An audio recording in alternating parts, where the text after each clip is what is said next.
Hi hello ಎಲ್ಲರಿಗೂ ಕೂಡ ಮತ್ತೊಮ್ಮೆ ನಮ್ಮ ಒಂದು ತರಗತಿಗೆ ನಿಮಗೆ ಸ್ವಾಗತ. ವಿದ್ಯಾರ್ಥಿಗಳೇ, ಪ್ರತಿದಿನ ನಾನು ತರಗತಿಗಳನ್ನು ಮಾಡ್ಕೊಳ್ತಾ ಹೋಗ್ತಾ ಇದ್ದೀನಿ. ಇವತ್ತಿನ ತರಗತಿ 22ನೇ ತರಗತಿ ತುಂಬ ಇಂಪಾರ್ಟೆಂಟ್ ಇದೆ. ಇದರಲ್ಲಿ ನಾವು ಸರ್ ಎಂ ವಿಶ್ವೇಶ್ವರಯ್ಯನವರ ಒಂದು ತುಂಬ ಇಂಪಾರ್ಟೆಂಟ್ ಆಗಿರ್ತಕ್ಕಂಥ ಕ್ವಶನ್ಸ್ಗಳನ್ನು ಕೂಡ ನೋಡ್ತೀವಿ. ಅದಕ್ಕಾಗಿ ಎಲ್ಲರೂ ಕೂಡ ಕಾದು ಕುಳಿತುಕೊಂಡು ಇದ್ದೀರಾ. ಎಲ್ಲರೂ ಕೂಡ ತರಗತಿಗಳನ್ನು ಶುರು ಮಾಡ್ಕೊಂಬಿಡೋಣ. ಅದಕ್ಕಿಂತ ಮುಂಚಿತವಾಗಿ ನಾನು ಪ್ರತಿದಿನ ಹೇಳೋ ರೀತಿಯಲ್ಲಿ ವಿದ್ಯಾರ್ಥಿಗಳೇ, ಸಂಪೂರ್ಣ ಬ್ಯಾಚ್ ಅಂತ ಲಾಂಚ್ ಮಾಡಿದ್ದೀವಿ. ಗ್ರಾಮ ಆಡಳಿತ ಅಧಿಕಾರಿಗೆ ಅಂತಲೇ ಮಾಡಿದ್ದೀವಿ. ಇಲ್ಲಿ ಕೊಟ್ಟಿರ್ತಕ್ಕಂಥ ಸ್ಕ್ಯಾನರ್ ಮುಖಾಂತರ 501 ರೂಪಾಯಿಗಳನ್ನು ನೀವು ಪೇ ಮಾಡಿ ಈ ಒಂದು ಬ್ಯಾಚನ್ನು ಪಡ್ಕೋಬೋದು. ಈ ಒಂದು ಗ್ರಾಮ ಆಡಳಿತ ಅಧಿಕಾರಿಗೆ ಸಂಬಂಧಪಟ್ಟಂಥ ಒಂದು ಬ್ಯಾಚ್, ಮತ್ತು ಇಲ್ಲಿ ನಾವು ಮಾಡ್ತಕ್ಕಂಥ ತರಗತಿ, ಮತ್ತು ಇಲ್ಲಿ ಇನ್ನೊಂದು ಟೆಸ್ಟ್ ಬ್ಯಾಚ್ 2026 ಅಂತ ಮಾಡಿದ್ದೀವಿ. ಈ ಒಂದು 2 ಬ್ಯಾಚ್ಗಳನ್ನು ನೀವೇನಾದರೂ ಪರ್ಚೇಸ್ ಮಾಡಿಕೊಂಡು ನಾವು ಮಾಡ್ತಕ್ಕಂಥ ತರಗತಿಗಳು ಅಂದರೆ VA ಪರೀಕ್ಷೆಗೆ ನಮ್ಮ ಒಂದು ಯೂಟ್ಯೂಬ್ ಚಾನಲ್ನಲ್ಲಿ ಮಾಡ್ತಕ್ಕಂಥ ತರಗತಿಗಳನ್ನು ನೋಡಿಬಿಟ್ರೆ ಸಾಕು, GK ಪೇಪರ್ 100% ನೀವು ಏನು ಮಾಡ್ಬೋದು, ಸ್ಕೋರ್ ಮಾಡ್ಬೋದು. ಅದಕ್ಕಾಗಿ ಹೇಳ್ತಾ ಇದ್ದೀನಿ, ಇದನ್ನು ಯಾರೂ ಕೂಡ ಮರಿಬೇಡಿ. ಮೇಯ್ನ್ ಈ ಒಂದು ಬ್ಯಾಚನ್ನು ಪರ್ಚೇಸ್ ಮಾಡಿಕೊಂಡು ಮೊದಲು ಓದಿ. ನಿಮಗೇನಾದರೂ ಈ ಒಂದು ಬ್ಯಾಚ್ ಪರ್ಚೇಸ್ ಮಾಡಿದ ನಂತರ ಎಲ್ಲದೂ ಕೂಡ ಓದಿದ್ದು ಆದ ನಂತರ ಯಾರಾದರೂ ಟೆಸ್ಟ್ ಬೇಕು ಅಂತಂದರೆ ಈ ಒಂದು ಟೆಸ್ಟ್ ಬ್ಯಾಚನ್ನು ಪರ್ಚೇಸ್ ಮಾಡ್ಕೊಳ್ಳಿ. ನಾವು ಮಾಡಿದಂಥ ಎಲ್ಲ ಪ್ರಶ್ನೆಗಳಿಗೆ ಸಂಬಂಧಪಟ್ಟಂತೆ ಪ್ರಶ್ನೆಗಳನ್ನು ನಾವೇನು ಮಾಡಿದ್ದೀವಿ, ಟಾಪಿಕ್ ವೈಸು, ಸುಮ್ಮನೆ ಎಲ್ಲ ಟಾಪಿಕ್ ವೈಸ್ ನಾವೇನು ಮಾಡಿದ್ದೀವಿ, ಕೊಟ್ಟಿದ್ದೀವಿ. ಇಲ್ಲಿ ಕೊಟ್ಟಿರ್ತಕ್ಕಂಥ ಸ್ಕ್ಯಾನರ್ ಮುಖಾಂತರ ಪೇ ಮಾಡಿ ನೀವು ಏನು ಮಾಡ್ಬೋದು, ಬ್ಯಾಚನ್ನು ಪರ್ಚೇಸ್ ಮಾಡ್ಬೋದು. ಏನಾದರೂ ಗೊತ್ತಾಗಲಿಲ್ಲ ಅಂತಂದರೆ ಟೆಲಿಗ್ರಾಮ್ ಐಡಿಯನ್ನು ಕೂಡ ಕೊಟ್ಟಿದ್ದೀನಿ. ಜೀವಾ ನಾಯಕ್ ಅಂತ ಟೆಲಿಗ್ರಾಮ್ ಐಡಿ ಇದೆ, ನೀವು ಡೈರೆಕ್ಟಾಗಿ ಮೆಸೇಜ್ ಮಾಡ್ಬೋದು. ಮತ್ತು ಉದ್ಯೋಗ್ ಜೀವನ್ 12@gmail.com ಅಂತಕ್ಕಂಥ ಇಮೇಲ್ ವಿಳಾಸ ಕೊಟ್ಟಿದ್ದೀನಿ. ಇದರಿಂದನೂ ಕೂಡ ನೀವೇನು ಮಾಡ್ಬೋದು, ನಮಗೆ ಇಮೇಲನ್ನು ಕಳಿಸಿ ಮೆಸೇಜನ್ನು ಮಾಡ್ಬೋದು. ಓಕೆನಾ? ಏನಾದರೂ ಡೌಟ್ ಇತ್ತು ಅಂತ ಅಂದರೆ ಈ ರೀತಿಯಾಗಿ ಮೆಸೇಜ್ ಮಾಡಿ ವಿದ್ಯಾರ್ಥಿಗಳೇ. ಮತ್ತು ಈಗ ಡೈರೆಕ್ಟಾಗಿ ನಾವು ತರಗತಿಗೆ ಶುರು ಮಾಡ್ಕೊಂಬಿಡೋಣ. ಯಾಕೆ ಅಂತ ಅಂದರೆ ತುಂಬ ಇಂಪಾರ್ಟೆಂಟ್ ತರಗತಿ ಇದೆ. ಅದಕ್ಕಾಗಿ ಒಂದೊಂದಾಗಿ ನಾವು ನೋಡ್ಕೊಳ್ತಾ ಹೋಗ್ಬಿಡೋಣ. ಓಕೆನಾ? ಮೊದಲನೇ ಈ ಒಂದು ಪ್ರಶ್ನೆ ಈ ರೀತಿಯಾಗಿದೆ. ಏನಪ್ಪ ಅಂತಂದರೆ, ನಾನು ಈ ಒಂದು ಒಡೆಯರು ಅಥವಾ ಈ ಒಂದು ಮೈಸೂರಿನ ಒಡೆಯರು ಎಂಬತಕ್ಕಂಥ ಒಂದು ಟಾಪಿಕನ್ನು ಹೇಳಬೇಕಾದ್ರೆ ವಿದ್ಯಾರ್ಥಿಗಳೇ, ಈ ಒಂದು ಮೈಸೂರಿನ ಒಡೆಯರು ಎಂಬತಕ್ಕಂಥ ಟಾಪಿಕ್ ಏನಿದೆ, 1300ರಿಂದ ಇವರು ಅರೌಂಡ್ 1947ರವರೆಗೆ ಆಳ್ವಿಕೆಯನ್ನು ಮಾಡ್ತಾರೆ. ಅದಕ್ಕಾಗಿ ಮೈಸೂರಿನ ಒಡೆಯರು ಎಂಬತಕ್ಕಂಥದ್ದು ತುಂಬ ತುಂಬ ಇಂಪಾರ್ಟೆಂಟು. ಇಲ್ಲಿಂದ ಪ್ರಶ್ನೆಗಳು ಡೈರೆಕ್ಟಾಗಿ ಬರ್ತವೆ. ಅದಕ್ಕಾಗಿ ನೋಡ್ಕೊಳ್ತಾ ಹೋಗೋಣ. ಓಕೆನಾ? ಈಗ ಬನ್ನಿ ಡೈರೆಕ್ಟಾಗಿ ಮೊದಲನೇ ಪ್ರಶ್ನೆ ಏನಿದೆ ನೋಡೋಣ. ನೋಡಿ, ಮೊದಲನೇ ಪ್ರಶ್ನೆ ಈ ರೀತಿಯಾಗಿದೆ. Consider the following statements about Diwan Purnaiah ಅಂತ. ವಿದ್ಯಾರ್ಥಿಗಳೇ, ನಾನು ಈಗಾಗಲೇ ಎಲ್ಲವನ್ನು ಕೂಡ ಹೇಳಿದ್ದೀನಿ. ಈ ಒಂದು ಒಡೆಯರ ಬಗ್ಗೆ ಮಾಹಿತಿಗಳನ್ನು ಆಗಲೇ ಕೊಟ್ಟಿದ್ದೀನಿ. ಈಗ ನಾವೇನು ನೋಡಬೇಕು, ದಿವಾನರು ಅಂದರೆ ದಿವಾನರ ಆಳ್ವಿಕೆ ಅಂತ ಬಂದಾಗ ಈ ಒಂದು ಮೈಸೂರು ಒಡೆಯರ ಮೊದಲ ದಿವಾನ ಯಾರಪ್ಪ ಅಂತ ಅಂದರೆ ಈ ಒಂದು ಪೂರ್ಣಯ್ಯ ಎಂಬತಕ್ಕಂಥ ವ್ಯಕ್ತಿ. ಈ ಒಂದು ದಿವಾನ್ ಪೂರ್ಣಯ್ಯ ಎಂಬತಕ್ಕಂಥ ವ್ಯಕ್ತಿ ಯಾರಪ್ಪ ಅಂತಂದರೆ ಮುಮ್ಮಡಿ ಕೃಷ್ಣರಾಜ ಒಡೆಯರು. 3ನೇ ಕೃಷ್ಣರಾಜ ಒಡೆಯರು 1799ರಲ್ಲಿ ಟಿಪ್ಪು ಸುಲ್ತಾನನ ಮರಣದ ನಂತರ ಏನು ಆಳ್ವಿಕೆಗೆ ಬರ್ತಾನೆ, ಈ ಒಂದು ಬರ್ತಕ್ಕಂಥ ಒಂದು 3ನೇ ಕೃಷ್ಣರಾಜ ಒಡೆಯರೇನಿರ್ತಾನೆ, ಸಣ್ಣ ಹುಡುಗ ಆಗಿರ್ತಾನೆ, 4ರಿಂದ 5 ವರ್ಷ ಇರುತ್ತೆ. ಹಾಗಾಗಿ ಇವನ ಪರವಾಗಿ ಯಾರಪ್ಪ ಬರ್ತಾರೆ ಅಂತ ಅಂದರೆ ದಿವಾನ ಎಂಬತಕ್ಕಂಥ ಒಂದು ಹುದ್ದೆ ಸೃಷ್ಟಿಯಾಗುತ್ತೆ. ದಿವಾನ ಎಂಬತಕ್ಕಂಥ ಹುದ್ದೆ. ಹಾಗಾಗಿ ಆ ಒಂದು ದಿವಾನ ಎಂಬತಕ್ಕಂಥ ಹುದ್ದೆಗೆ ಮೊದಲ ದಿವಾನನಾಗಿ ಬರತಕ್ಕಂಥವನು ಯಾರಪ್ಪ ಅಂತ ಅಂದರೆ ದಿವಾನ್ ಪೂರ್ಣಯ್ಯ ಎಂಬತಕ್ಕಂಥ ವ್ಯಕ್ತಿ. ಅವನಿಗೆ ಸಂಬಂಧಪಟ್ಟಂತೆ ಹೇಳಿಕೆಗಳನ್ನು ಕೊಟ್ಟಿದ್ದಾರೆ. ನೋಡಿ, ಮೊದಲನೇ ಹೇಳಿಕೆ ಏನಿದೆ, ದಿವಾನ್ ಪೂರ್ಣಯ್ಯ ಅವರು ಟಿಪ್ಪು ಸುಲ್ತಾನ್ ಮತ್ತು ಕೃಷ್ಣರಾಜ ಒಡೆಯರ್ ಅವರ ಒಂದು ಕಾಲದಲ್ಲಿ ಅಡಿಯಲ್ಲಿ ಸೇವೆಯನ್ನು ಸಲ್ಲಿಸಿದರು ಅಂತ ಕೊಟ್ಟಿದ್ದಾರೆ. ಮೊದಲನೇ ಹೇಳಿಕೆ ಸರಿ. ಅದೇ ರೀತಿ ನೋಡಿ, ಎರಡನೇ ಹೇಳಿಕೆ 1799ರಲ್ಲಿ ಟಿಪ್ಪು ಸುಲ್ತಾನನ ಪತನದ ನಂತರ ಅವನು ಮೈಸೂರಿನ ದಿವಾನರಾದರು ಅಂತ ಕೊಟ್ಟಿದ್ದಾರೆ. ಹೌದು ವಿದ್ಯಾರ್ಥಿಗಳೇ, ದಿವಾನ ಎಂಬತಕ್ಕಂಥ ಹುದ್ದೆ ಈ ಒಂದು ಟಿಪ್ಪು ಸುಲ್ತಾನನ ಮರಣದ ನಂತರ ಬರ್ತಕ್ಕಂಥ ಹುದ್ದೆ ಆಗಿದೆ. ಹಾಗಾಗಿ ಈ ಒಂದು ದಿವಾನ ಎಂಬತಕ್ಕಂಥ ಹುದ್ದೆ ಏನಿದೆ 1799ರ ನಂತರ ಬರ್ತದೆ. ಅದೇ ರೀತಿ ಮೂರನೇದು ನೋಡಿ, ಮೈಸೂರು ಆಡಳಿತದ ಪುನರ್ ವ್ಯವಸ್ಥೆಯಲ್ಲಿ ಅವರು ಪ್ರಮುಖ ಪಾತ್ರವನ್ನು ವಹಿಸಿದರು ಅಂತ ಕೊಟ್ಟಿದ್ದಾರೆ. ವಿದ್ಯಾರ್ಥಿಗಳೇ, ಈ ಒಂದು ಕೃಷ್ಣರಾಜ ಒಡೆಯರು ಈ ಒಂದು ಟಿಪ್ಪು ಸುಲ್ತಾನ ಸತ್ತ ನಂತರ ಕೃಷ್ಣರಾಜ ಒಡೆಯರು ಆ ಒಂದು ಸಣ್ಣ ಹುಡುಗ ಆಗಿದ್ದ ಅಥವಾ ಸಣ್ಣ ಪಾಪು ಇದ್ದ. ಆ ಸಂದರ್ಭದಲ್ಲಿ ಮೈಸೂರನ್ನು ಆಳ್ವಿಕೆ ಮಾಡೋದರಲ್ಲಿ ಈ ಒಂದು ದಿವಾನ್ ಪೂರ್ಣಯ್ಯ ಎಂಬತಕ್ಕಂಥ ವ್ಯಕ್ತಿ ಅತ್ಯಂತ ಪ್ರಮುಖ ಪಾತ್ರವನ್ನು ವಹಿಸ್ತಾರೆ. ಹಾಗಾಗಿ ಇದು ಕೂಡ ಸರಿ. ಹಾಗಾಗಿ ಆಪ್ಷನ್ ಡಿ 1, 2, 3 ಆಪ್ಷನ್ಸ್ ಇಲ್ಲಿ ಸರಿಯಾಗಿರುತ್ತೆ. Option d is the right answer. ಅರ್ಥ ಆಯ್ತಾ? ಮುಂದಕ್ಕೆ ಹೋಗೋಣ ಬನ್ನಿ. ಮುಂದಿನ ಪ್ರಶ್ನೆ ಈ ರೀತಿಯಾಗಿದೆ. ಕನ್ಸಿಡರ್ ದ ಫಾಲೋಯಿಂಗ್ ಸ್ಟೇಟ್ಮೆಂಟ್ಸ್ ಅಂತ ಇಂಗ್ಲೀಷಲ್ಲಿ ಕೊಟ್ಟಿದ್ದಾರೆ. ಕೆಲವು ವಿದ್ಯಾರ್ಥಿಗಳು ಇಂಗ್ಲೀಷಲ್ಲೂ ಕೂಡ ನಮಗೆ ಹೇಳ್ಕೊಡಿ ಅಂತ ಹೇಳ್ತಾ ಇದ್ರು. ಓಕೆ, ಈಗ ಹೇಳೋಣ ನೋಡಿ. ಎರಡನೇ ಪ್ರಶ್ನೆ ಏನಿದೆ, Lokapavani is the literary work associated with Krishnaraja Wodeyar 3 ಅಂತ ಕೊಟ್ಟಿದ್ದಾರೆ. ಲೋಕಪಾವನಿ ಅಣೆಕಟ್ಟು ಎಂಬತಕ್ಕಂಥದ್ದು ಈ ಒಂದು ಕೃಷ್ಣರಾಜ ಒಡೆಯರ ಒಂದು 3ನೇ ಕೃಷ್ಣರಾಜ ಒಡೆಯರಿಗೆ ಸಂಬಂಧ ಹೊಂದಿದೆ ಅಂತ ಕೊಟ್ಟಿದ್ದಾರೆ. ಅದೇ ರೀತಿ ಎರಡನೇ ಹೇಳಿಕೆ ನೋಡಿ, Chamarasa Sagara is another name of Arkavathi dam ಅಂತ ಕೊಟ್ಟಿದ್ದಾರೆ. ಅರ್ಕಾವತಿ ನದಿಯ ಒಂದು ಅಣೆಕಟ್ಟಿನ ಮತ್ತೊಂದು ಹೆಸರು ಏನಪ್ಪಾ ಅಂತಂದ್ರೆ ಚಾಮರಾಜ ಸಾಗರ ಅಂತ ಕೊಟ್ಟಿದ್ದಾರೆ. ನೆಕ್ಸ್ಟು 3ನೇ ಹೇಳಿಕೆ ನೋಡಿ, Arkavathi dam is constructed across Kaveri river ಅಂತ ಕೊಟ್ಟಿದ್ದಾರೆ. ಅರ್ಕಾವತಿ ಅಣೆಕಟ್ಟನ್ನು ಕಾವೇರಿ ನದಿಗೆ ಅಡ್ಡಲಾಗಿ ನಿರ್ಮಾಣ ಮಾಡಲಾಗಿದೆ ಅಂತ ಕೊಟ್ಟಿದ್ದಾರೆ. ಬಟ್ ಇಲ್ಲಿ ಕಾವೇರಿ ನದಿ ಅಂತ ಬಂದಾಗ ಈ ಒಂದು ಅರ್ಕಾವತಿ ನದಿ ಏನಿದೆ ಈ ಒಂದು ಕಾವೇರಿ ನದಿಯ ಒಂದು ಉಪನದಿಯಾಗಿದೆ. ಉಪನದಿ ಅಂತ ಅನ್ಕೊಂಡಾಗ ಅರ್ಕಾವತಿ ಡ್ಯಾಮ್ ಏನಿದೆ ಅರ್ಕಾವತಿ ನದಿಗೆ ಅಡ್ಡಲಾಗಿ ಕಟ್ಟಿದ್ದಾರೆ, ಕಾವೇರಿ ನದಿಗೆ ಅಲ್ಲ. ಮತ್ತೆ ಬಟ್ ಏನಪ್ಪಾ ಅಂತಂದ್ರೆ ಕೆಲವು ಬುಕ್ಸ್ಗಳಲ್ಲಿ ಕಾವೇರಿ ನದಿಗೆ ಅರ್ಕಾವತಿ ಅಣೆಕಟ್ಟನ್ನು ಕಟ್ಟಿದ್ದಾರೆ ಅಂತ ಇಲ್ಲಿ ಸರಿ ಅಂತ ಹೇಳಿರ್ತಾರೆ. ಹಾಗಾಗಿ ನಾನಿಲ್ಲಿ ಏನು ಹೇಳ್ತೇನೆ, ಇದು ಕೂಡ ಸರಿ ಮಾಡ್ಕೊಂಡ್ಬಿಡ್ತೇನೆ. ಈ ರೀತಿಯಾಗಿ ನಿಮಗೆ ಕನ್ಫ್ಯೂಷನಲ್ಲಿ ಕೇಳೋದಿಲ್ಲ. ಅರ್ಕಾವತಿ ಅಣೆಕಟ್ಟು ಅರ್ಕಾವತಿ ನದಿಗೆ ಕಟ್ಟಿರ್ತಾರೆ, ಬಟ್ ಅದು ಕಾವೇರಿ ನದಿ ಉಪನದಿ ಆಗಿರೋದ್ರಿಂದ 3ನೇ ಹೇಳಿಕೆ ಕೂಡ ಸರಿ ಮಾಡಿ ಆಪ್ಷನ್ ಡಿ ಅಂತ ನಾನು ಆಪ್ಷನನ್ನು ಹಾಕ್ತಾ ಇದ್ದೀನಿ. ಇದು ಗೊತ್ತಿರಬೇಕು ನಿಮಗೆ. ಅರ್ಕಾವತಿ ಡ್ಯಾಮ್ ಏನಿದೆ ಅದು ಅರ್ಕಾವತಿ ನದಿಗೆ ಏನಪ್ಪಾ ಅಂತಂದರೆ ಅಡ್ಡಲಾಗಿ ಕಟ್ಟಿರ್ತಾರೆ ಅಂತ ಗೊತ್ತಿರಬೇಕು. ಅದೇ ರೀತಿ ಬನ್ನಿ ಮುಂದಿನ ಪ್ರಶ್ನೆ ನೋಡೋಣ. ಏನಪ್ಪಾ ಅಂತಂದರೆ ಈ ಒಂದು ದಿವಾನ್ ಪೂರ್ಣಯ್ಯ ಆದ ನಂತರ ಅಂದರೆ 1831ರಲ್ಲಿ ಕಮಿಷನರ್ಗಳ ಆಳ್ವಿಕೆ ಬರುತ್ತೆ. ನಗರ ರೆಬೆಲಿಯನ್ ಅಥವಾ ಬೂದಿ ಬಸಪ್ಪ ನಾಯಕ ಎಂಬತಕ್ಕಂಥವ್ನು ಏನು ಮಾಡ್ತಾನೆ, ಈ ಒಂದು ಏನಪ್ಪಾ ಅಂತಂದರೆ ದಂಗೆಯನ್ನು ಬಿದನೂರು ದಂಗೆಯನ್ನು ಸೃಷ್ಟಿ ಮಾಡ್ತಾನೆ. ಈ ದಂಗೆ ಆದ ನಂತರ ಕಮಿಷನರ್ಗಳ ಆಳ್ವಿಕೆ ನಡೆಯುತ್ತೆ. 1881ರಲ್ಲಿ ಲಾರ್ಡ್ ರಿಪ್ಪನ್ ಎಂಬತಕ್ಕಂಥ ವ್ಯಕ್ತಿ ಏನಪ್ಪ ಮಾಡ್ತಾನೆ ಅಂತಂದರೆ ಮೈಸೂರಿನ ಒಂದು ಒಡೆಯರಿಗೆ ತನ್ನ ಒಂದು ಮೈಸೂರಿನ ಒಂದು ಏನು ಒಡೆಯರಿರ್ತಾರೆ ಅವರಿಗೆ ರಾಜ್ಯವನ್ನು ವಾಪಸ್ಸು ಹಿಂತಿರುಗಿಸ್ತಾನೆ ಲಾರ್ಡ್ ರಿಪ್ಪನ್ ಎಂಬತಕ್ಕಂಥ ವ್ಯಕ್ತಿ. ಈ ಒಂದು ಲಾರ್ಡ್ ರಿಪ್ಪನ್ ಎಂಬತಕ್ಕಂಥ ವ್ಯಕ್ತಿ ಇದನ್ನ ಏನಪ್ಪಾ ಅಂತ ಮೈಸೂರಿಗೆ ರಾಜ್ಯವನ್ನು ಹಿಂತಿರುಗಿಸ್ಬೇಕಾದ್ರೆ ಈ ಒಂದು ದಿವಾನ ಎಂಬತಕ್ಕಂಥ ಹುದ್ದೆ ಏನಿದೆ ಮತ್ತೆ ಬರುತ್ತೆ ಇಲ್ಲಿ. ಯಾಕಪ್ಪ ಅಂತಂದ್ರೆ ಮೈಸೂರಿನ ಒಂದು ಒಡೆಯರು ಇರ್ತಾರೆ, ಒಡೆಯರ ಕೆಳಗೆ ಇನ್ನೊಬ್ರು ಯಾರಿರ್ತಾರೆ, ದಿವಾನರು ಎಂಬತಕ್ಕಂಥದ್ದು ಇರ್ತಾರೆ. ದಿವಾನರು ಇವುದು ಅತ್ಯಂತ ಉನ್ನತವಾಗಿರ್ತಕ್ಕಂಥ ಹುದ್ದೆ ಆಗಿರುತ್ತೆ. ಅದೇ ರೀತಿ ಈ ಒಂದು ಪೂರ್ಣಯ್ಯ ದಿವಾನ ಅಥವಾ ಈ ಒಂದು ದಿವಾನ್ ಪೂರ್ಣಯ್ಯ ಆದ ಬಳಿಕ ಏನು ಮೈಸೂರು ಕಮಿಷನರ್ಗಳ ಆಳ್ವಿಕೆ ಹಿಂದಿನ ತರಗತಿನ ನೋಡಿದ ಬಳಿಕ ಏನು ನೆಕ್ಸ್ಟ್ ಯಾರಪ್ಪ ಬರ್ತಾರೆ ಅಂತ ಅಂದರೆ ಚಾಮರಾಜ ಒಡೆಯರು 10ನೇ ಚಾಮರಾಜ ಒಡೆಯರು ಬರ್ತಾರೆ. ಈ ಒಂದು ಈಗ ಡೈರೆಕ್ಟಾಗಿ ನಾವು ಹೇಳಿಕೆ ನೋಡೋದಾದರೆ ಸಿ ರಂಗಾಚಾರ್ಲು ಎಂಬತಕ್ಕಂಥ ದಿವಾನರು 1881ರಲ್ಲಿ ಅಧಿಕಾರ ಹಸ್ತಾಂತರ ಆದ ನಂತರ ಮೈಸೂರಿನ ಮೊದಲ ದಿವಾನರಾಗಿದ್ದರು ಅಂತ ಕೊಟ್ಟಿದ್ದಾರೆ. ಮೊದಲನೇ ಹೇಳಿಕೆ ಸರಿ, ಬಟ್ ಮೈಸೂರಿನ ಮೊದಲ ದಿವಾನರು ಪ್ರಸ್ತುತವಾಗಿ ಯಾರಪ್ಪ ಅಂತ ಅಂದರೆ ಇಲ್ಲಿ ಯಾರಪ್ಪ ಅಂತಂದರೆ ದಿವಾನ್ ಪೂರ್ಣಯ್ಯ ಎಂಬತಕ್ಕಂಥವ್ರು. ಬಟ್ ಏನಪ್ಪ ಅಂತಂದ್ರೆ ಇಲ್ಲೇನು ಕೇಳಿದರೆ 1881ರ ನಂತರ ಹಸ್ತಾಂತರ ಆದ ನಂತರ ಯಾರಪ್ಪ ಅಂತ ಕೇಳಿದರೆ ಅವರು ಸಿ ರಂಗಾಚಾರ್ಲು ಎಂಬತಕ್ಕಂಥವ್ರು. ಅದಾದ ಬಳಿಕ ಅವರು ಚಾಮರಾಜ ಒಡೆಯರು 10ನೇ ಚಾಮರಾಜ ಒಡೆಯರ ಆಳ್ವಿಕೆಯಲ್ಲಿ ಸೇವೆಯನ್ನು ಸಲ್ಲಿಸಿದರು ಅಂತ ಕೊಟ್ಟಿದ್ದಾರೆ. ಹಾಗಾಗಿ ಎರಡನೇ ಹೇಳಿಕೆ ಕೂಡ ಸರಿಯಾಗುತ್ತೆ. ಅವರ ಅವಧಿಯಲ್ಲಿ 1881ರಲ್ಲಿ ಮೈಸೂರು ಪ್ರತಿನಿಧಿ ಸಭೆ ಸ್ಥಾಪನೆಯಾಯಿತು. ತುಂಬ ಇಂಪಾರ್ಟೆಂಟ್ ವಿದ್ಯಾರ್ಥಿಗಳೇ, ಪ್ರಜಾಪ್ರತಿನಿಧಿ ಸಭೆ ಅಂತ ಬರುತ್ತೆ. ಪ್ರಜಾಪ್ರತಿನಿಧಿ ಸಭೆ ಈ ಒಂದು ಸಿ ರಂಗಾಚಾರ್ಲು ಅಂತಂದ್ರೆ ನೆನ್ಪಿಟ್ಕೋಬೇಕು. ಈ ಒಂದು ಪ್ರಜಾಪ್ರತಿನಿಧಿ ಸಭೆ ಅಂತ 1881ರಲ್ಲಿ ಮೈಸೂರಿನಲ್ಲಿ ಪ್ರಜಾಪ್ರತಿನಿಧಿ ಸಭೆಯನ್ನು ಸ್ಥಾಪನೆ ಮಾಡತಕ್ಕಂಥ ಒಂದು ದಿವಾನರು ಯಾರಪ್ಪ ಅಂತ ಅಂದರೆ ದಿವಾನ್ ಸಿ ರಂಗಾಚಾರ್ಲು ಎಂಬತಕ್ಕಂಥ ವ್ಯಕ್ತಿ.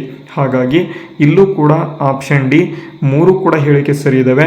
Option D is the right answer. ವಿದ್ಯಾರ್ಥಿಗಳೇ ಇಲ್ಲಿಂದ ಡೈರೆಕ್ಟಾಗಿ ಕ್ವಶನ್ಸ್ ಬರ್ತವೆ, ಅದಕ್ಕಾಗಿ ಈ ಒಂದು ತರಗತಿಗಳನ್ನು ಕರೆಕ್ಟಾಗಿ ನೋಡ್ಕೊಳ್ತಾ ಹೋಗಿ. ನಿಮಗೆ VA ಪರೀಕ್ಷೆಗೆ ಇಲ್ಲಿಂದ ಡೈರೆಕ್ಟಾಗಿ ಕ್ವಶನ್ಸ್ಗಳು ಕಾಣಬರ್ತವೆ. ಇದನ್ನು ತರಗತಿಗಳನ್ನು ನೋಡಿಬಿಟ್ಟು ಸ್ವಲ್ಪ ನೀವೇನು ಮಾಡಬೇಕು ಅಂತ ಅಂದರೆ ನಮ್ಮ ಒಂದು ಏನು PDF ಬ್ಯಾಚ್ ಇದೆ, ಸಂಪೂರ್ಣ ಬ್ಯಾಚ್ ಅಂತ ಏನಿದೆ, ಆ ಒಂದು ಬ್ಯಾಚನ್ನು ಪರ್ಚೇಸ್ ಮಾಡಿಕೊಂಡು ಓದ್ಕೊಂಡ್ಬಿಟ್ರೆ ಸಾಕು, 100% ನಿಮಗೆ ಜಾಬ್ ಆಗುತ್ತೆ. ಇದು ಗೊತ್ತಿರಲಿ, ಓಕೆನಾ. ಈಗ ಪೇಪರ್ 1ಗೆ ಸಂಬಂಧಪಟ್ಟಂತೆ ನಾನು ಏನೇನು ತರಗತಿ ಮಾಡ್ತಿದ್ದೀನಿ ಕರೆಕ್ಟಾಗಿ ನೋಡ್ಕೊಳ್ತಾ ಹೋಗಿ. ಈಗ ಬನ್ನಿ ನೆಕ್ಸ್ಟ್ ಮುಂದಿನ ಪ್ರಶ್ನೆ ಏನಿದೆ. ಕೆ ಶೇಷಾದ್ರಿ ಅಯ್ಯರ್ ಎಂಬತಕ್ಕಂಥ ಒಂದು ದಿವಾನ, ಇವನಿಗೆ ಸಂಬಂಧಪಟ್ಟಂತೆ ಹೇಳಿಕೆಗಳನ್ನು ಕೊಟ್ಟಿದ್ದಾರೆ. ವಿದ್ಯಾರ್ಥಿಗಳೇ, ಶಿವನ ಸಮುದ್ರ ಎಲ್ಲರಿಗೂ ಕೂಡ ಗೊತ್ತಿದೆ.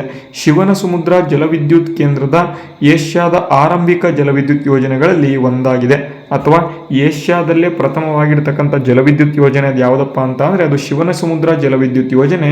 ಕರ್ನಾಟಕದಲ್ಲಿ ಕಂಡು ಬರ್ತಕ್ಕಂತಹ ಯೋಜನೆ. ಕಾವೇರಿ ನದಿಗೆ ಅಡ್ಡಲಾಗಿ ಈ ಒಂದು ಶಿವನ ಸಮುದ್ರ ಯೋಜನೆಯನ್ನು ಮಾರ್ಪಾಡು ಮಾಡಿ ಈ ಒಂದು ಶಿವನ ಸಮುದ್ರ ಯೋಜನೆಯಿಂದ ಬರ್ತಕ್ಕಂತಹ ಒಂದು ವಿದ್ಯುತ್ತನ್ನು ಕರ್ನಾಟಕ ಗೋಲ್ಡ್ ಫೀಲ್ಡ್ಸ್ KGFಗೆ ಕೊಡಲಾಗಿ ಅಲ್ಲಿ ಚಿನ್ನದ ಗಣಿಗೆ ಅಥವಾ ಚಿನ್ನದ ಒಂದು ತಯಾರಿಗೆ ಹೆಲ್ಪ್ ಆಗುತ್ತೆ. ಅದಕ್ಕೆ ಸಂಬಂಧಪಟ್ಟಂತೆ ಪ್ರಶ್ನೆ ಬಂದಿದೆ ನೋಡಿ. ಶಿವನ ಸಮುದ್ರದ ಉತ್ಪಾದನೆಯಾದ ವಿದ್ಯುತ್ನಿಂದ ಕೋಲಾರ ಗೋಲ್ಡ್ ಫೀಲ್ಡ್ ಕರ್ನಾಟಕ ಅಂತ ಹೇಳಿಬಿಟ್ಟೆ ಕೋಲಾರ ಗೋಲ್ಡ್ ಫೀಲ್ಡ್ಗೆ ಪೂರೈಸಲಾಯಿತು ಅಂತ ಕೊಟ್ಟಿದ್ದಾರೆ. ಎರಡನೇ ಹೇಳಿಕೆ ಕೂಡ ಸರಿ ಇದೆ. ಅದೇ ರೀತಿ ಮೂರನೇದು ನೋಡಿ, ಈ ಯೋಜನೆಯು ಕೆ ಶೇಷಾದ್ರಿ ಅಯ್ಯರ್ ಅವರ ದಿವಾನರ ಹುದ್ದೆಯಿಂದ ನಿವೃತ್ತರಾದ ನಂತರ ಪೂರ್ಣಗೊಂಡಿತು. ಅಂದರೆ ಈ ಒಂದು ಶೇಷಾದ್ರಿ ಅಯ್ಯರ್ ಅವರು ಇರಬೇಕಾದ್ರೆ ಈ ಒಂದು ಯೋಜನೆ ಏನಿದೆ ಶುರುವಾಯಿತು. ಬಟ್ ಅವರು ದಿವಾನರು ಹುದ್ದೆಯಿಂದ ನಿವೃತ್ತ ಆದ ನಂತರ ಏನಾಯಿತು ಪೂರ್ಣಗೊಂಡಿತು ಅಂತ ಕೊಟ್ಟಿದ್ದಾರೆ. ಇಂಥ ಹೇಳಿಕೆಯನ್ನು ಬರೋದಿಲ್ಲ, ಇದು ತುಂಬ ಟಫ್ ಹೇಳಿಕೆ ಆಯಿತು. ಬಟ್ ಏನಪ್ಪ ಅಂತಂದರೆ ಹೇಳಿಕೆ ಸರಿ ಇದೆ, ಹಾಗಾಗಿ ಆಪ್ಷನ್ ಡಿ ಸರಿಯಾದ ಉತ್ತರ. ಮತ್ತೆ ಇಲ್ಲೇನು ಕೇಳಬಹುದು, ಶಿವನ ಸಮುದ್ರ ಯೋಜನೆಯ ಸಂದರ್ಭದಲ್ಲಿ ಇದ್ದಂತಹ ದಿವಾನರು ಯಾರು ಅಂತ ಕೇಳಬಹುದು. ಶೇಷಾದ್ರಿ ಅಯ್ಯರ್ ಎಂಬತಕ್ಕಂತಹ ದಿವಾನರು. ವಿದ್ಯಾರ್ಥಿಗಳೇ, ಒಂದೊಂದು ಪ್ರಶ್ನೆಯಲ್ಲಿ ಮೂರು ಪ್ರಶ್ನೆಗಳು ಹುಟ್ಟುಕೊಳ್ತವೆ, ಅದು ಗೊತ್ತಿರಬೇಕು. ಅದರ ಜೊತೆಗೆ ನಾನು ಹೇಳ್ತಕ್ಕಂಥ ಪಾಯಿಂಟ್ಸ್ಗಳು ಏನಿದ್ದಾವೆ ಅದನ್ನು ನೋಟ್ಸ್ ಮಾಡ್ಕೊತ ಹೋಗಿ ನಿಮಗೆ 100% ಯೂಸ್ ಆಗುತ್ತೆ. ಅರ್ಥ ಆಯ್ತಾ? ಈಗ ಬನ್ನಿ ಮುಂದಿನ ಪ್ರಶ್ನೆಗೆ ಹೋಗೋಣ. ಮುಂದಿನ ಪ್ರಶ್ನೆ ಏನಿದೆ ನೋಡಿ, ವಾಣಿ ವಿಲಾಸ ಸಾಗರ. ವಿದ್ಯಾರ್ಥಿಗಳೇ, ವಾಣಿ ವಿಲಾಸ ಸಾಗರ ಇದು ಹಿರಿಯೂರಿನಲ್ಲಿ ಅಥವಾ ಚಿತ್ರದುರ್ಗದಲ್ಲಿ ಕಂಡುಬರುತ್ತೆ. ಈ ಒಂದು ಚಿತ್ರದುರ್ಗದಲ್ಲಿ ಕಂಡುಬರುವ ಕಾರಣದಿಂದಾಗಿ ಎಲ್ಲ ವಿದ್ಯಾರ್ಥಿಗಳು ಏನು ಮಾಡ್ತಾರೆ, ಮದಕರಿ ನಾಯಕ ಈ ಒಂದು ವಾಣಿ ವಿಲಾಸ ಸಾಗರ ಅಣೆಕಟ್ಟನ್ನು ನಿರ್ಮಾಣ ಮಾಡಿದನು ಅಂತ ಇಲ್ಲಿ ಅನ್ಕೋತಾರೆ. ಬಟ್ ಏನಪ್ಪ ಅಂತಂದರೆ ಈ ಒಂದು ವಾಣಿ ವಿಲಾಸ ಸಾಗರವನ್ನು ಇತ್ತೀಚೆಗೆ ನಿರ್ಮಾಣ ಮಾಡಿರ್ತಾರೆ. ಯಾರಪ್ಪ ಅಂತಂದರೆ ಮೈಸೂರಿನ ಒಡೆಯರು ಇದನ್ನು ನಿರ್ಮಾಣವನ್ನು ಮಾಡ್ತಾರೆ. ಇದಕ್ಕೆ ಸಂಬಂಧಪಟ್ಟಂತೆ ಹೇಳಿಕೆ ಇದೆ, ನೋಡೋಣ. ಈ ನೋಡಿ, ವಾಣಿ ವಿಲಾಸ ಸಾಗರ ಎಂಬತಕ್ಕಂಥದ್ದು ಏನಿದೆ ಅಥವಾ ಮಾರಿ ಕಣಿವೆ ಜಲಾಶಯ ಅಂತ ನೀವು ಕೇಳಿರ್ತೀರ, ಹಿರಿಯೂರಿನಲ್ಲಿ ಕಂಡುಬರುತ್ತೆ. ಈ ಅಣೆಕಟ್ಟನ್ನು ವೇದಾವತಿ ನದಿಗೆ ಅಡ್ಡಲಾಗಿ ನಿರ್ಮಾಣ ಮಾಡಲಾಗಿದೆ. ನೋಡಿ, ಈ ಅಣೆಕಟ್ಟನ್ನು ಕೃಷ್ಣರಾಜ ಒಡೆಯರ್ ನಾಲ್ಕನೇ ಕೃಷ್ಣರಾಜ ಒಡೆಯರ್ ಅವರ ಆಳ್ವಿಕೆಯಲ್ಲಿ ನಿರ್ಮಾಣ ಮಾಡಲಾಯಿತು ಅಂತ ಕೊಟ್ಟಿದ್ದಾರೆ. ಮೊದಲನೇ ಹೇಳಿಕೆ ಸರಿ. ಇದಕ್ಕೆ ಮಹಾರಾಣಿ ವಾಣಿ ವಿಲಾಸ ಸನ್ನಿಧಾನ ಅವರ ಹೆಸರನ್ನು ಇಡಲಾಗಿದೆ ಅಂತ ಕೊಟ್ಟಿದ್ದಾರೆ, ಅಥವಾ ಮಾರಿ ಕಣಿವೆ ಅಂತಲೇ ಹೆಸರನ್ನು ಕರೀತಾರೆ, ಮಾರಿ ಕಣಿವೆ ಅಂತ. ಇದು ಕೂಡ ಗೊತ್ತಿರಬೇಕು. ನೆಕ್ಸ್ಟು ಮೂರನೇ ಹೇಳಿಕೆ, ಈ ಯೋಜನೆಯು ದಿವಾನ್ ಕೆ ಶೇಷಾದ್ರಿ ಅಯ್ಯರ್ ಅವರ ಅವಧಿಯಲ್ಲಿ ಪೂರ್ಣಗೊಂಡಿತು ಅಂತ ಕೊಟ್ಟಿದ್ದಾರೆ. ಹಾಗಾಗಿ ಇದು ಕೂಡ ಸರಿ. ಆಪ್ಷನ್ ಯಾವುದಪ್ಪ ಅಂತಂದರೆ ಆಪ್ಷನ್ ಡಿ 1, 2, 3 ಕೂಡ ಹೇಳಿಕೆಗಳು ಸರಿ ಇದ್ದಾವೆ. ಹಾಗಾಗಿ option d is the right answer. ಅದೇ ರೀತಿ ಬನ್ನಿ ಮುಂದಿನ ಪ್ರಶ್ನೆ ನೋಡೋಣ. ನೋಡಿ, ಬೆಂಗಳೂರು ಕೇಂದ್ರ ಸಹಕಾರ ಬ್ಯಾಂಕಿಗೆ ಸಂಬಂಧಪಟ್ಟಂತೆ ಪ್ರಶ್ನೆ ಬಂದಿದೆ. 1908ರಲ್ಲಿ ಬೆಂಗಳೂರು ಕೇಂದ್ರ ಸಹಕಾರ ಬ್ಯಾಂಕ್ ಏನಿದೆ ಸ್ಥಾಪನೆ ಆಗುತ್ತೆ. ಯಾರಪ್ಪ ಅಂತ ಅಂದರೆ ಆವಾಗ ವಿ ಪಿ ಮಾಧವರಾವ್ ಎಂಬತಕ್ಕಂಥ ಒಂದು ದಿವಾನರು ಏನಿರ್ತಾರೆ ಆಳ್ವಿಕೆಯನ್ನು ಮಾಡ್ತಾ ಇರ್ತಾರೆ. ಅದಕ್ಕೆ ಸಂಬಂಧಪಟ್ಟಂತೆ ಮಾಹಿತಿ ಇದೆ, ನೋಡೋಣ. ನೋಡಿ, ಬೆಂಗಳೂರು ಕೇಂದ್ರ ಸಹಕಾರ ಬ್ಯಾಂಕನ್ನು ಕೃಷ್ಣರಾಜ ಒಡೆಯರು 4ರ ಆಳ್ವಿಕೆಯಲ್ಲಿ ಸ್ಥಾಪನೆ ಮಾಡಲಾಯಿತು ಅಂತ ಕೊಟ್ಟಿದ್ದಾರೆ. 1908ರಲ್ಲಿ 4ನೇ ಕೃಷ್ಣರಾಜ ಒಡೆಯರು ಆಳ್ವಿಕೆಯನ್ನು ಮಾಡ್ತಾ ಇದ್ರು. ಹಾಗಾಗಿ 1ನೇ ಹೇಳಿಕೆ ಸರಿ ಇದೆ. ಈ ಒಂದು ಬೆಂಗಳೂರು ಕೇಂದ್ರ ಸಹಕಾರ ಬ್ಯಾಂಕನ್ನು ಸಹಕಾರ ಸಾಲ ವ್ಯವಸ್ಥೆಯನ್ನು ಬಲಪಡಿಸುವ ಉದ್ದೇಶದಿಂದ ಇದನ್ನು ನಿರ್ಮಾಣ ಮಾಡಲಾಯಿತು ಅಂತ ಕೊಟ್ಟಿದ್ದಾರೆ. 2ನೇ ಹೇಳಿಕೆಯು ಕೂಡ ಸರಿ ಇದೆ. ಇದು ಜಿಲ್ಲಾ ಕೇಂದ್ರ ಸಹಕಾರ ಬ್ಯಾಂಕ್ ಆಗಿ ಈಗ ಪ್ರಸ್ತುತವಾಗಿ ಕಾರ್ಯವನ್ನು ನಿರ್ವಹಣೆ ಮಾಡ್ತಾ ಇದೆ ಅಂತ ಕೊಟ್ಟಿದ್ದಾರೆ. 3ನೇ ಹೇಳಿಕೆ ಕೂಡ ಸರಿ. ಹಾಗಾಗಿ option d is the right answer. ಇಲ್ಲಿ ಕೇಳ್ತಾರೆ ವಿ ಪಿ ಮಾಧವರಾವ್ ಎಂಬತಕ್ಕಂಥ ಒಂದು ಏನಪ್ಪಾ ಅಂತ ಅಂದರೆ ದಿವಾನರು, ಈ ಒಂದು ಸಂದರ್ಭದಲ್ಲಿ ದಿವಾನರು ಆಗಿರ್ತಾರೆ. ನೆಕ್ಸ್ಟ್ ಅದಾದ ಬಳಿಕ ಮುಂದಿನ ಪ್ರಶ್ನೆ ನೋಡಿ, ಕೆಳಗಿನ ಹೇಳಿಕೆಗಳನ್ನು ಪರಿಗಣಿಸಿ ಅಂತ ಕೊಟ್ಟಿದ್ದಾರೆ. ಸರ್ ವಿ ಪಿ ಮಾಧವರಾವ್ ಎಂಬತಕ್ಕಂಥ ವ್ಯಕ್ತಿ 1906ರಿಂದ 1909ರವರೆಗೆ ಮೈಸೂರಿನ ದಿವಾನರಾಗಿದ್ದರು ಅಂತ ಕೊಟ್ಟಿದ್ದಾರೆ. ನಾನು ಈಗಾಗಲೇ ಹೇಳಿದ್ದೀನಿ, ಹಾಗಾಗಿ 1ನೇ ಹೇಳಿಕೆ ಸರಿ ಇದೆ. ಅದೇ ರೀತಿ ನೋಡಿ, ಬೆಂಗಳೂರು ಕೇಂದ್ರ ಸಹಕಾರ ಬ್ಯಾಂಕ್ ಅವರ ದಿವಾನಗಿರಿಯ ಅವಧಿಯಲ್ಲಿ ಸ್ಥಾಪನೆಯಾಯಿತು ಅಂತ ಕೊಟ್ಟಿದ್ದಾರೆ. ಹಾಗಾಗಿ 1908ರಲ್ಲಿ ಇದು ಸ್ಥಾಪನೆ ಆಗುತ್ತೆ. ಹಾಗಾಗಿ ಇದು ಕೂಡ ಸರಿ.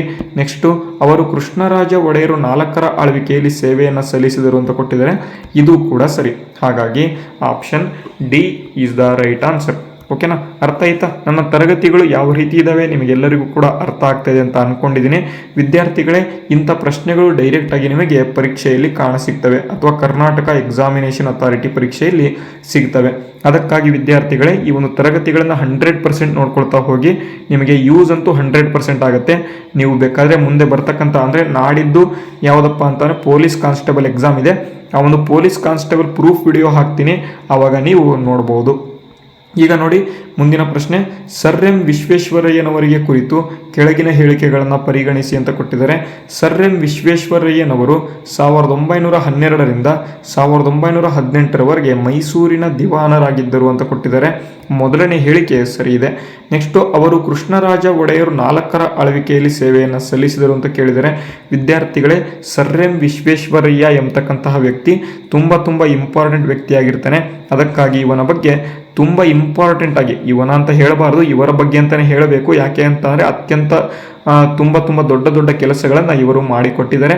ಕರ್ನಾಟಕ ಇವತ್ತು ಈ ರೀತಿಯಾಗಿ ಕಾಣ್ತಾ ಇದೆ. 2026ರಲ್ಲಿ ಕರ್ನಾಟಕ ಈ ರೀತಿಯಾಗಿ ಇದೆ ಅಂತ ಕಾರಣ ಯಾವುದಪ್ಪ ಅಂತಂದರೆ ಅವರು ಯಾರಪ್ಪ ಅಂತಂದರೆ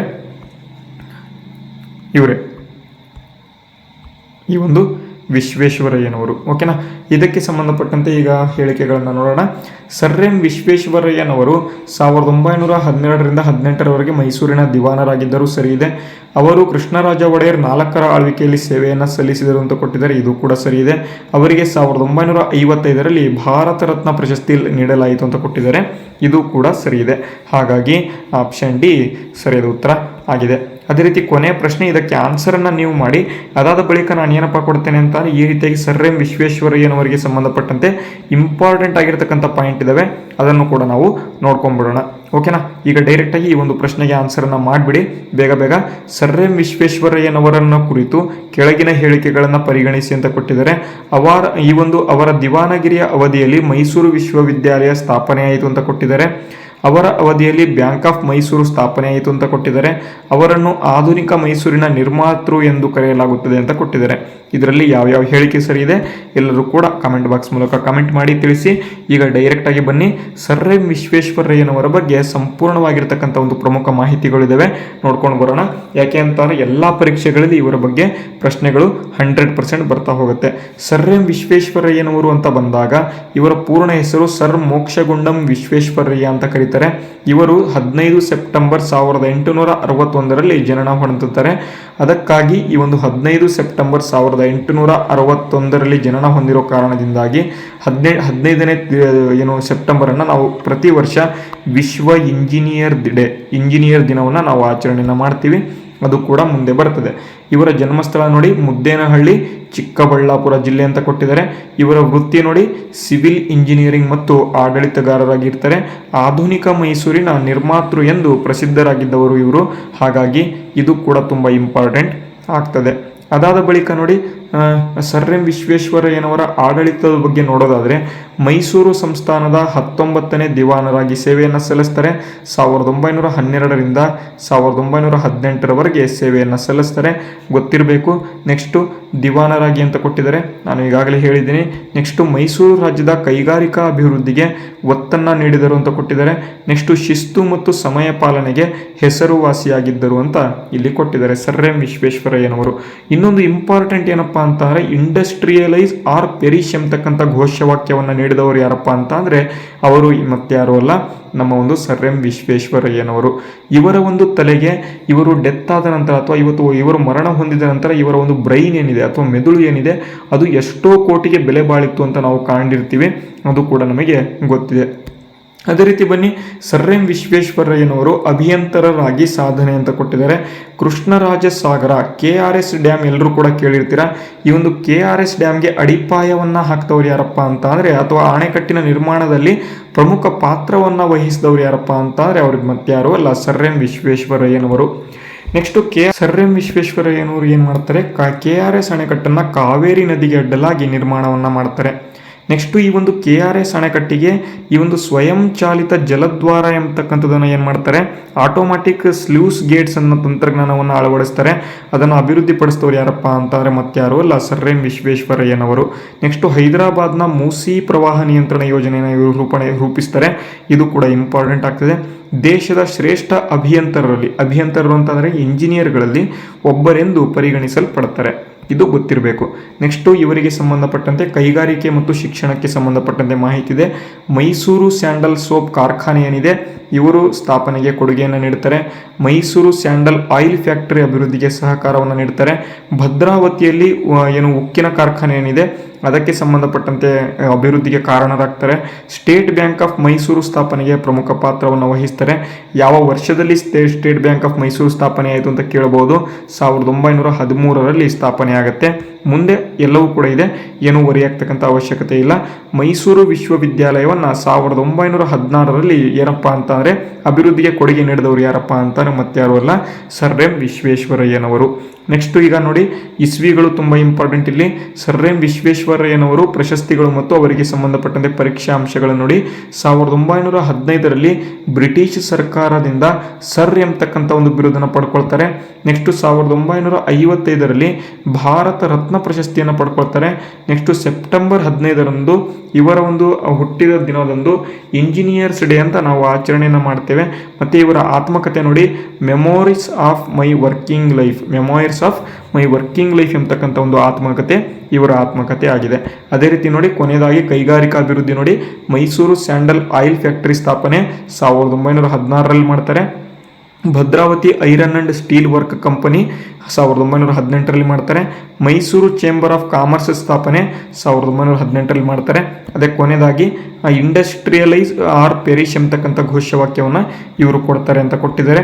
ಮೈಸೂರು ರಾಜ್ಯದಲ್ಲಿ ಕೈಗಾರಿಕೀಕರಣ ಮತ್ತು ಇದಕ್ಕೆ ಹೆಚ್ಚಿನ ಆದ್ಯತೆಯನ್ನು ಕೂಡ ಇವರು ನೀಡ್ತಾರೆ ಅಂತ ಕೊಟ್ಟಿದ್ದಾರೆ.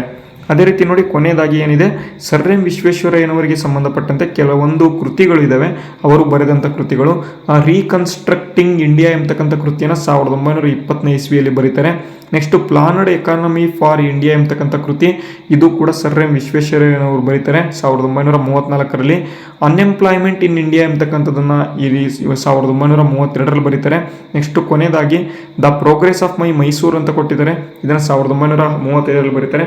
ಕೊನೆಯದಾಗಿ ಇವರ ಒಂದು ಆತ್ಮಕಥೆ the memories of my working life ಅಂತ 1951ರಲ್ಲಿ ಇದು ಬರುತ್ತೆ. ಇಷ್ಟು ಸರ್ ಎಂ ವಿಶ್ವೇಶ್ವರಯ್ಯನವರ ಬಗ್ಗೆ ಸಂಬಂಧಪಟ್ಟಂತೆ ಮಾಹಿತಿ. ಮತ್ತು ಇಲ್ಲಿ ಇವತ್ತಿನ ತರಗತಿ ನಿಮಗೆಲ್ಲರಿಗೂ ಕೂಡ ಯೂಸ್ ಆಗಿದೆ ಅಂತ ಅಂದ್ಕೊಂಡಿದ್ದೀನಿ. ಯೂಸ್ ಆಗಿದ್ರೆ ಎಲ್ಲರೂ ಕೂಡ ನಮ್ಮ ಒಂದು ಚಾನಲನ್ನು ಸಬ್ಸ್ಕ್ರೈಬ್ ಮಾಡಿ. ಅದರ ಜೊತೆಗೆ ಯಾರಾದರೂ ಕೋರ್ಸನ್ನು ತಗೊಂಡಿಲ್ಲ ಅಂತಾರೆ, ಈಗ ಸ್ಕ್ಯಾನರ್ ತೋರಿಸ್ತೇನೆ, ಎಲ್ಲರೂ ಕೂಡ ಈ ಒಂದು ಸಂಪೂರ್ಣ ಬ್ಯಾಚನ್ನು ಎನ್ರೋಲ್ ಮಾಡಿಕೊಂಡು ನೀವು ಕೂಡ VA ಪರೀಕ್ಷೆಗೆ ಎಕ್ಸಾಮನ್ನು ನೀವು ಬರಿಬೋದು ಅಂತ ಹೇಳ್ತಾ ಇವತ್ತಿನ ತರಗತಿನ ಮುಗಿಸ್ತೇನೆ. ಜೈ ಹಿಂದ್, ವಂದೇ ಮಾತರಂ.